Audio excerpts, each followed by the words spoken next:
afternoon guys, Blackberry Q10 it is, and we finally got our hands on the first full physical QWERTY keyboard phone running the brand new Blackberry 10 OS. In this review video we're gonna show you the hardware. We're gonna take an overview dive of the Blackberry 10 OS. We won't go into detail of each feature of the Blackberry 10 OS because we already showed them to you during our Z10 review video, so you can check that review video for more details about the Blackberry 10 OS. But here we'll concentrate mainly on the hardware and how that integrates with the Blackberry 10 OS and how beautiful it looks or doesn't. And finally, hopefully we'll be able to tell you whether the Blackberry Q10 is worth your money, a lot of money. Yeah.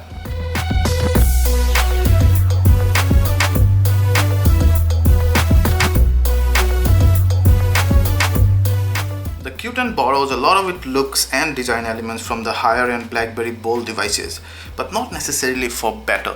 Now, for example, the back flap is all plastic, that's alright, but then the texture somehow just does not feel right. It would have felt amazing had it been a rubber coating, but it's on plastic. It attracts a lot of dirt and I just somehow do not like the feel of it. Of course it prevents my fingers from slipping, but then that's an individualistic taste. I somehow don't like this. I didn't like this on the Z10 back cover as well. However, you see this amazing, very high quality matte finish aluminum material on the sides as well as between the rows of the keypad that looks absolutely exquisite and gives the whole phone a very premium feeling. Also, the glass looks very premium as well, and because it's an AMOLED screen, it does not have a very reflective glass. It looks very nicely integrated and the finishing is very cool. Yeah, there you see. But somehow I don't see the same kind of an integration and finishing when we come to the back side. And as you get old with this phone, the back flap, there you see already a gap starts to appear. So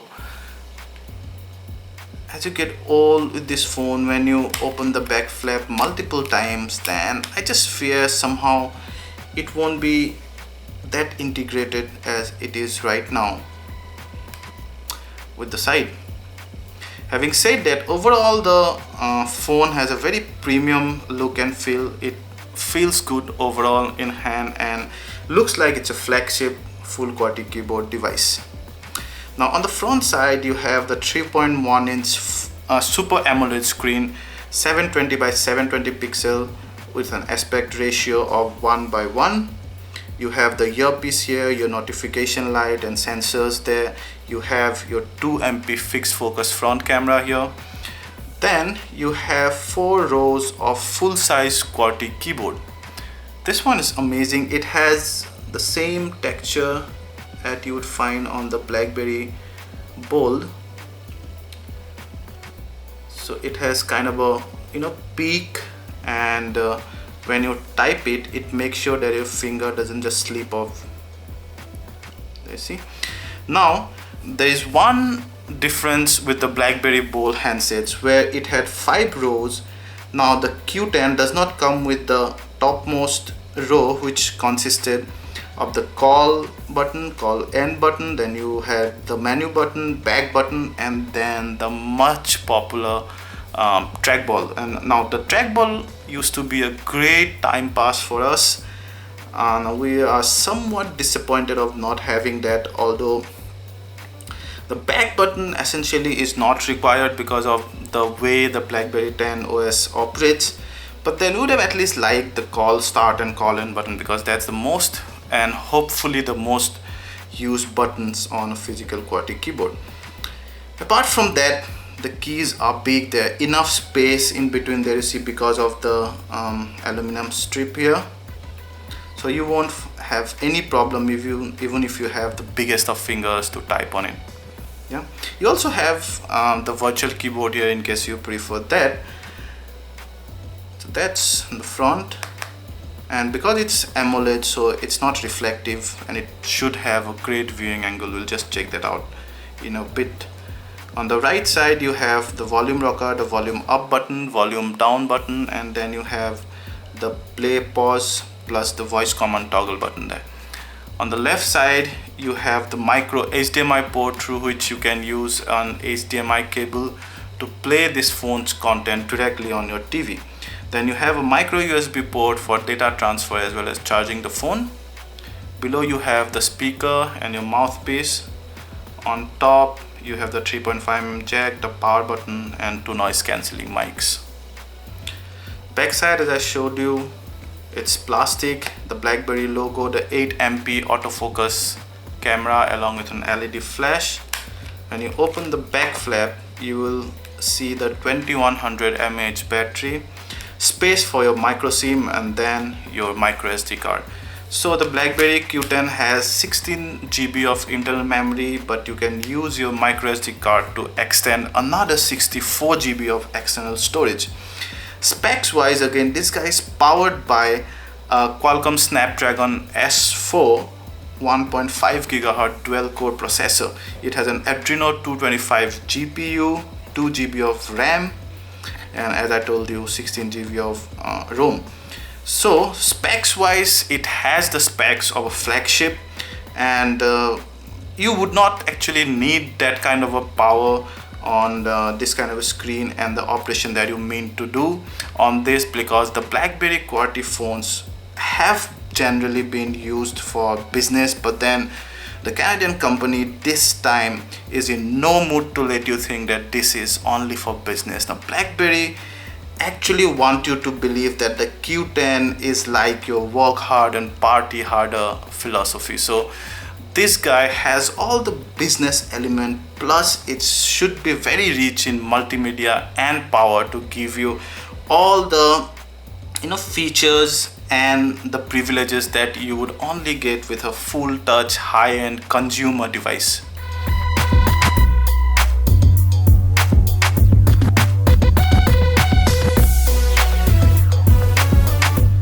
We'll take a look at the user interface now, and for that I'm going to switch on this device.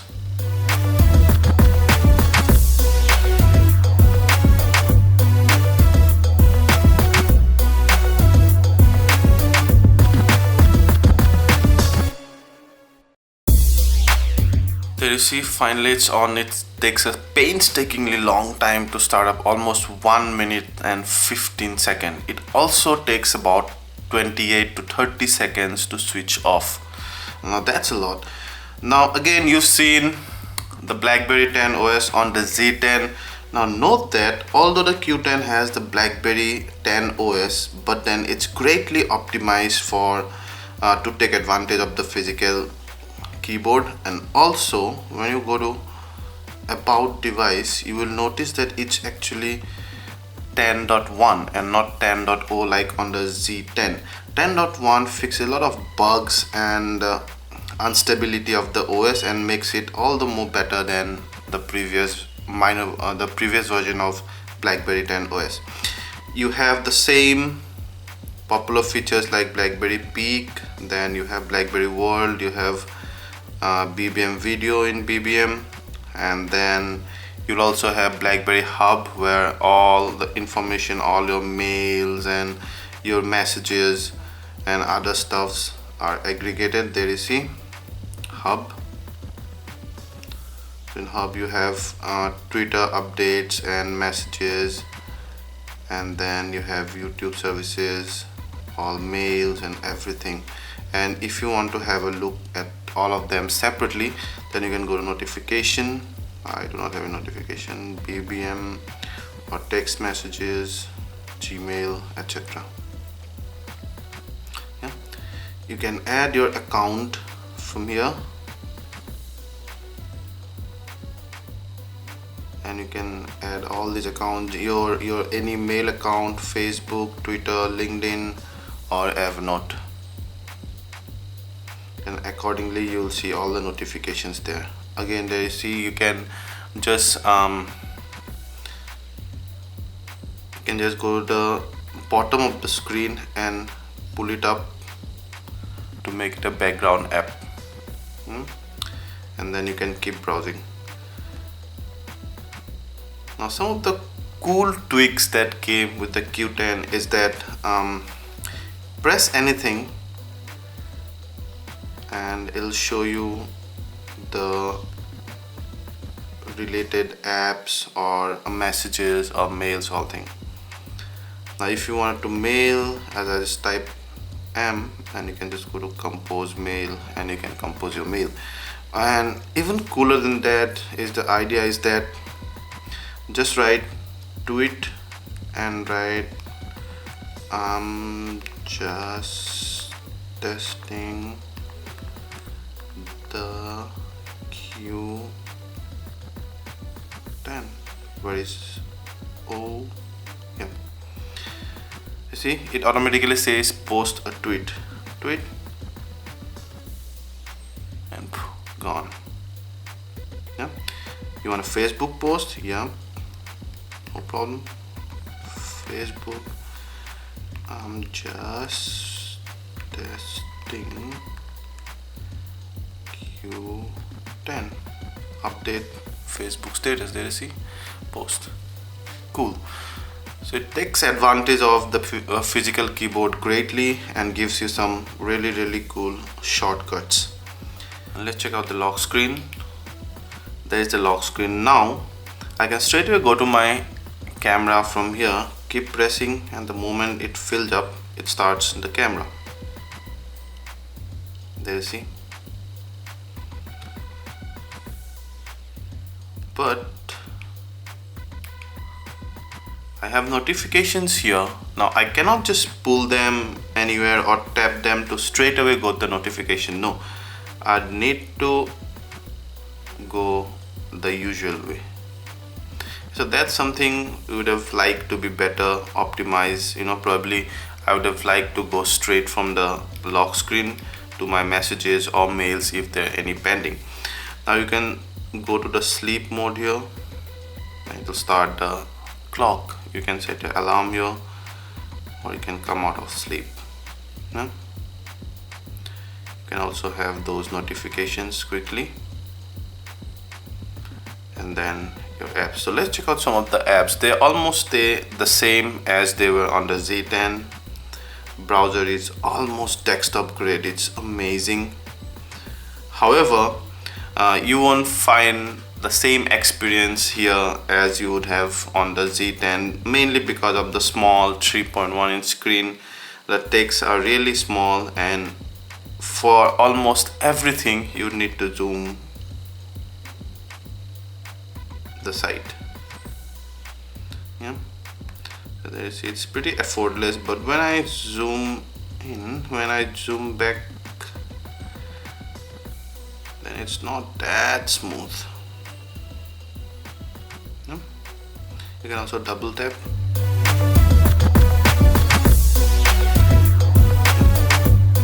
So again, as I told you, on the left side you will have more options. You can create new tabs, and on the right side you will have settings and downloads. So the browser supports flash playback, by the way. Then you have your BBM text messages, you have your Blackberry World. You can buy your apps, games and other stuffs here. Same thing, games, apps, music, my world. You can search for apps and do all kind of stuffs. Then you have a remember, which is kind of a note. Then you have your Blackberry calendar. Start any. There you see. I can also have my Gmail calendar integrated.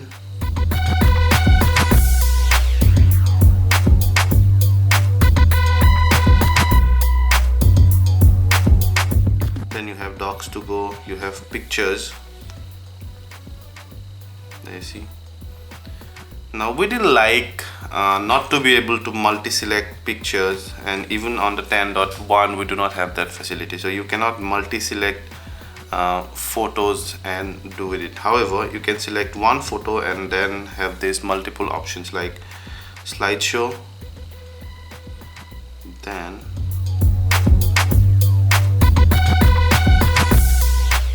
you have play on your TV, Then you can have edit. Yeah, there you see you can have all these filters,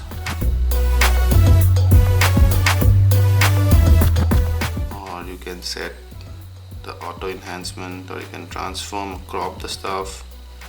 You can have some other creativity attached to it, and then you can do some other stuff. Yeah, you can share by all these means.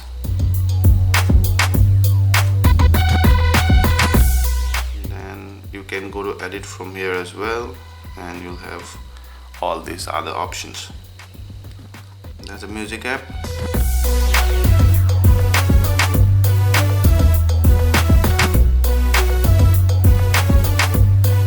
Stuff, you can buy your music from Blackberry World there.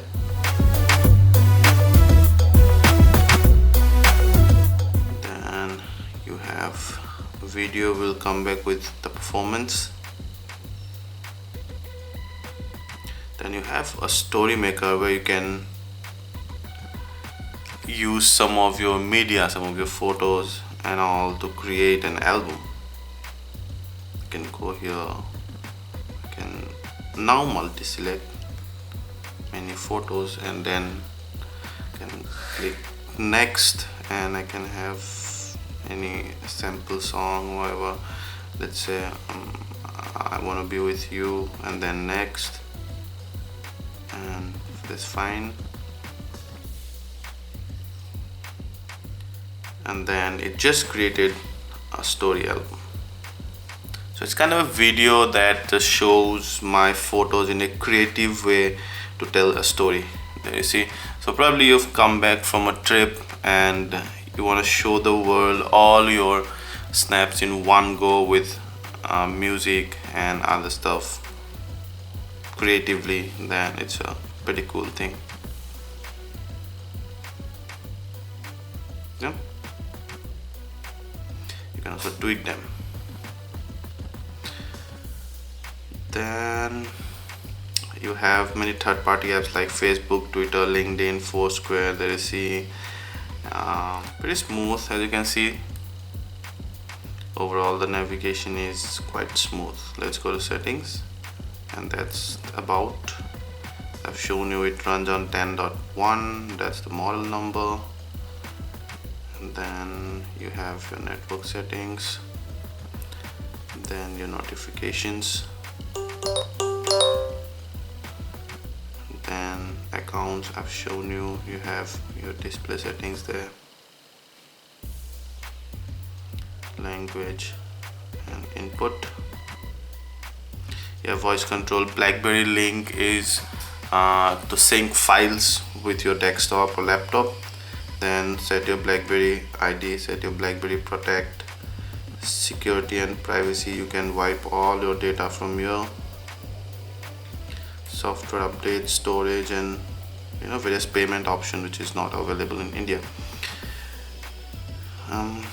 Maps. Now Maps has been as non-India optimized as possible. Now in the Z10 we've seen that the map only showed addresses of the US. Even if you type, let's say, India Gate there, it would show some address of the US because the map wasn't available for India at that time. Even now it has become closer, but not exactly India. I'll show you now. When we go here, and if I search, let's say India Gate, I already searched that. Look at what it shows me. It shows me all these stuffs in Malaysia, yeah, and not in India. But it shows I'm in India, it shows I'm in New Delhi.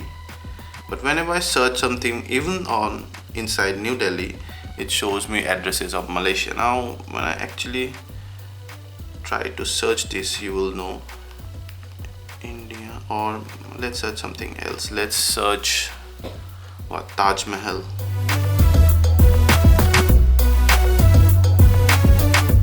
And so it shows me all the addresses of Malaysia. and Hong Kong and Singapore. Yeah, this it all says 2124 miles and over 3000 miles, etc. But it does not show me the obvious choice inside India, because the map is still not optimized for India. It still doesn't show any address of India. It's useless if you only want addresses in India. Then the phone and dialer, and would have really liked it to straight away come to the dialer page, but it does not. You have the call button here, you'll also have the call end button here, but somehow we really missed the physical call start and call end buttons. Yeah, let's check out the camera. It has an 8MP autofocus camera on the back, a 2MP fixed focus camera on the front. That's the UI. There you see it says that it has image stabilization. If you tap that, you'll go to the gallery, and you have three modes really: a still mode, then a video mode, and then something called as time shift that starts recording your picture moments before you press the shutter release button or tap the screen, and then it continues to click it just a few moments after, so that even if you miss that vital moment, you can have it back. Then you have some options here: aspect ratio 1.1 or 4:3 or 16:9. You can also have all these options. Yeah, and switch camera. I'll go to still, and then oops. So that's the front camera, and then you can have stabilization mode on, or normal, or burst, or HDR. The same scenes. You can have whiteboard here.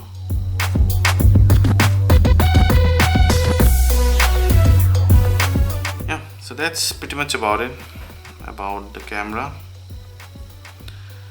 Yeah, so as you've seen that it retains the feature of the Blackberry 10 OS plus it greatly optimizes them for the physical QWERTY keyboard.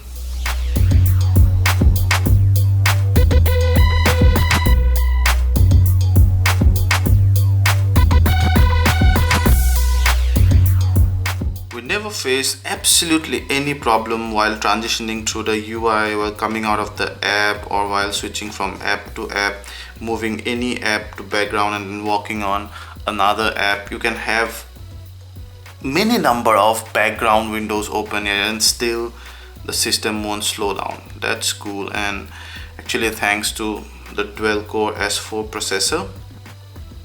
However, see, there's absolutely no lag.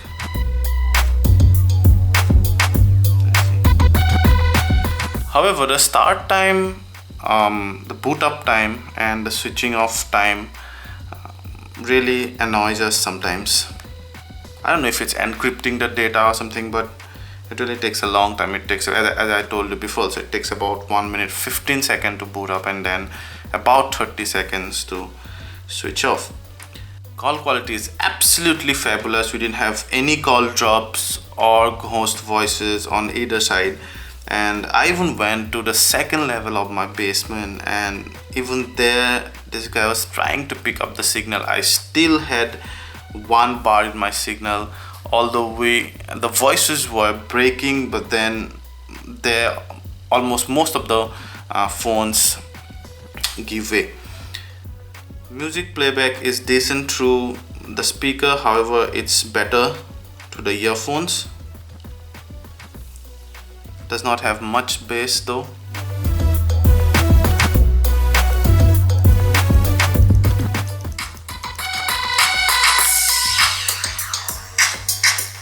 Let's come into that speaker.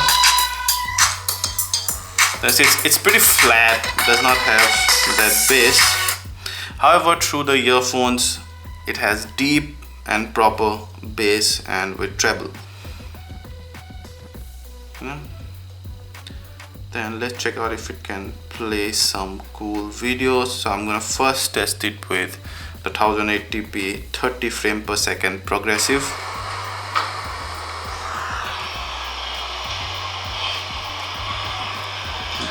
it really, and it's playing it just fine. No frame per second loss or no frame loss as I can see.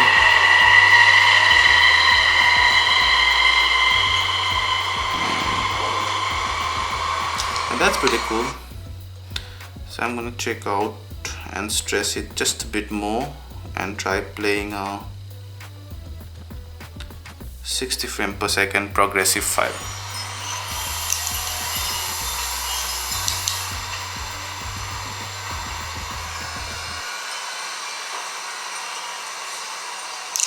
Brilliant.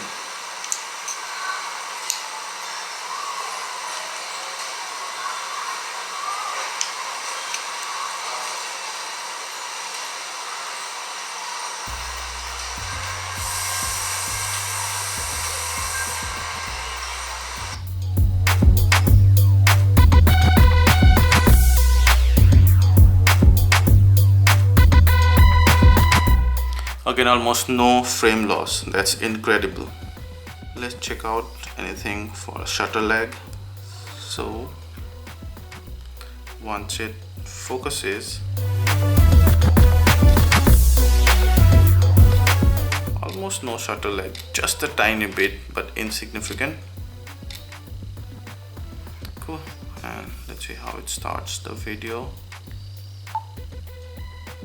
Again, almost no lag in starting the video. That's again cool. So overall, performance wise, this guy is an absolute genius. It does not have the virtual estate to, let's say, read books or browse content, but as far as multimedia playback, multimedia recording is concerned, it's absolutely amazing. Now let's check out some of the picture qualities. So, and you will see that the colors are pretty vibrant and true. The saturation, although little touch that bit more, but it's okay. Proper color rendition even under artificial light there. Under low light, this guy again performs pretty admirably because of the f/2.2 lens. And although you would see noise, but then that's pretty much okay for a phone camera. However, you'd see some incredible shots that probably wouldn't have been possible with some other phones.